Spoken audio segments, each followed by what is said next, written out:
Turma, então vamos lá, olha só, nós temos aqui então essa barra, né? Vou transcrevê-la aqui para nós podermos trabalhar. Nós temos essa carga, que ela é um apoio fixo na extremidade, né? Uma carga distribuída aqui então ao longo dos nossos 3 metros, olha só, 3 metros. Essa carga tem uma intensidade de 18 kN por metro, né? Passa aqui, então, nós temos mais um vão aqui de 3 metros. 3 metros. Uma carga pontual aqui em cima, que tem uma intensidade de 9 kN, né? E nós temos mais adiante nosso apoio móvel aqui a uma distância de mais 3 metros. Então, nós vamos vamos começar a calcular os diagramas, né, dessas barras através do que nós já encontramos. Então, a gente diferencia a nossa construção, né, do diagrama, como vocês podem observar aqui pelo F2, na aula gravada. A cada variação de vão, 3 metros, nos meus próximos 3 metros, a cada mudança de vão tem um comportamento diferente dessas regiões, né? Desses pontos aqui. Então, nós vamos diferenciar isso daqui, separar as nossas seções. Nós vamos chamar aqui de uma seção S1, certo?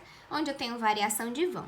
Vou chamar aqui, no momento em que eu faço esse corte e vou avaliar essa seção, a gente tem diferenciação do que acontece nessa região. Então, vou chamar aqui de S2 e aqui a nossa seção S3, tá? Nós sabemos aqui, então, que as nossas reações na extremidade, vamos chamar esse apoio aqui de apoio A, por exemplo, ele é de 48 kN, ok? E aqui nessa extremidade, ela é positiva de 15 kN. Então, nós vamos começar aqui a construir esse diagrama. Vamos analisar pela seção S1 primeiramente. Na seção S1, eu tenho um vão que começa de 0 e ele atinge uma extremidade de 3 metros. Então, eu vou colocar aqui, ó, na minha seção S1, eu tenho um x variando maior ou igual a 0 e menor ou igual a 3, ok?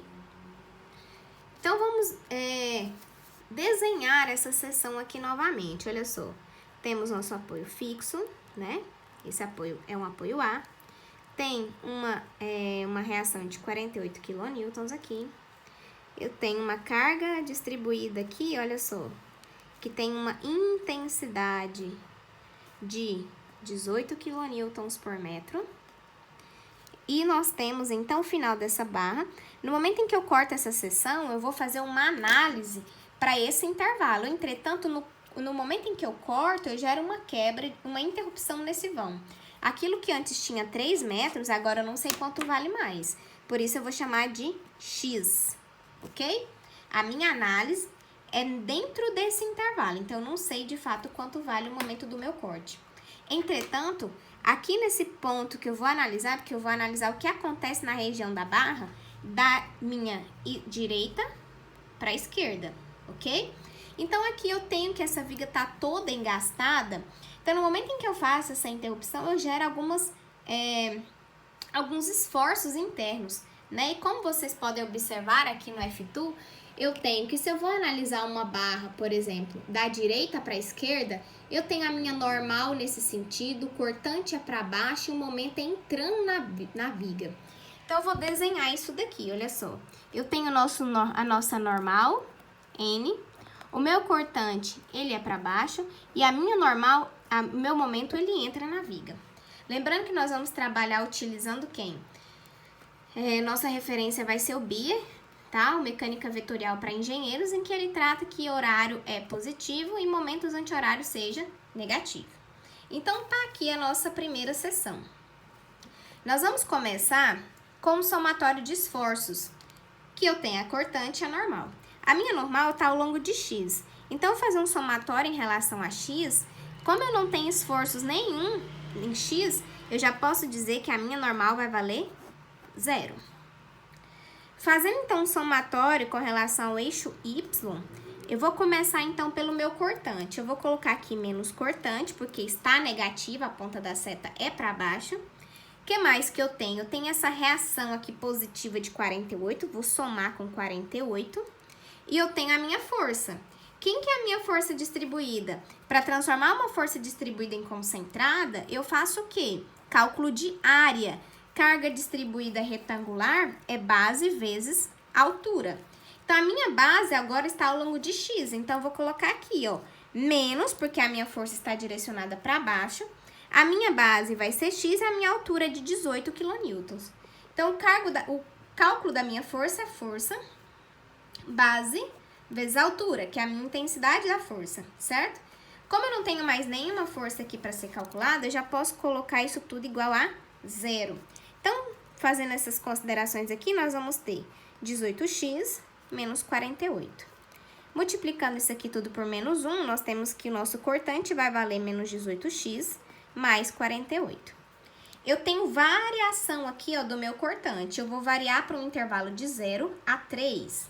Então, eu vou dizer o seguinte, para x igual a 0, o nosso cortante vai ser de quanto? De positivo de 48, ok? Quando o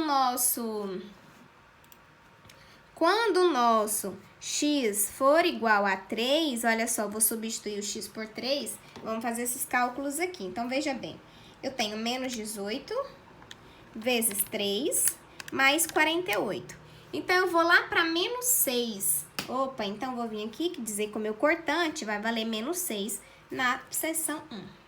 Feito, então, o cálculo do meu esforço normal, feito os cálculos do meu esforço cortante, a gente vai calcular o momento para essa seção S1. Então, eu vou vir aqui fazer um somatório de momento, vou fazer aqui no cantinho, olha só. Vou vir para cá. Fazendo, então, um somatório de momento, vou começar sempre pela incógnita. O meu momento, ele chega na minha viga, se ele chega no sentido anti-horário, é negativo. Então, eu tenho menos m. Olha só, quem gera distância até esse ponto?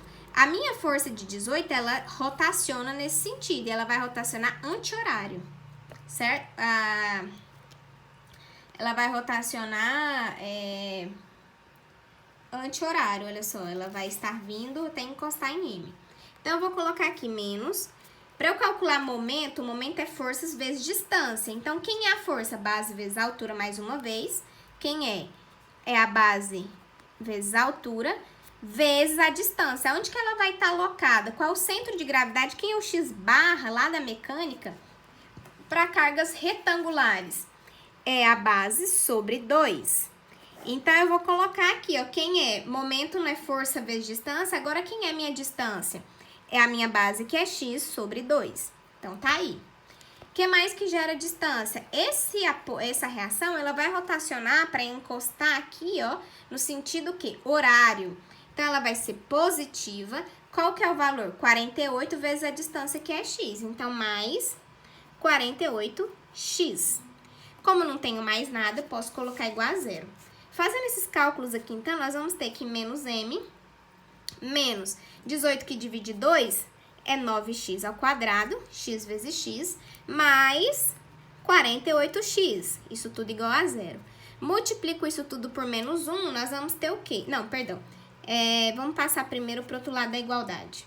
Eu vou ter menos m, que vai ser igual a 9x ao quadrado, menos 48x. Multiplicando agora, então, por menos 1, nós vamos ter que m é igual a menos 9x ao quadrado, mais 48x, certo? Essa é a minha equação final de momento. Lembra que eu falei para vocês que, geralmente, no meu gráfico de momento, eu tenho uma ligação por meio de parábola. Olha aqui a característica. Eu tenho um coeficiente, que ele é de segundo grau. Então, eu vou fazer as minhas substituições agora. Para x igual a 0, eu vou ter que o momento vai valer quanto? O momento vale 0. Se eu substituo aqui, o momento vale 0.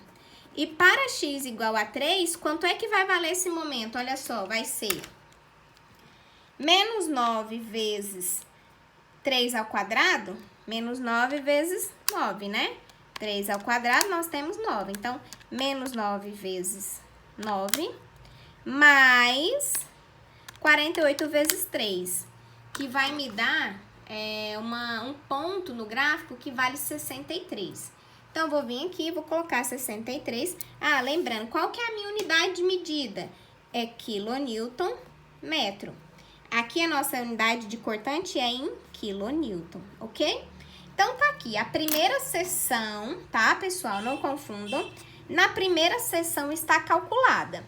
Agora, nós vamos passar para a segunda seção, ok?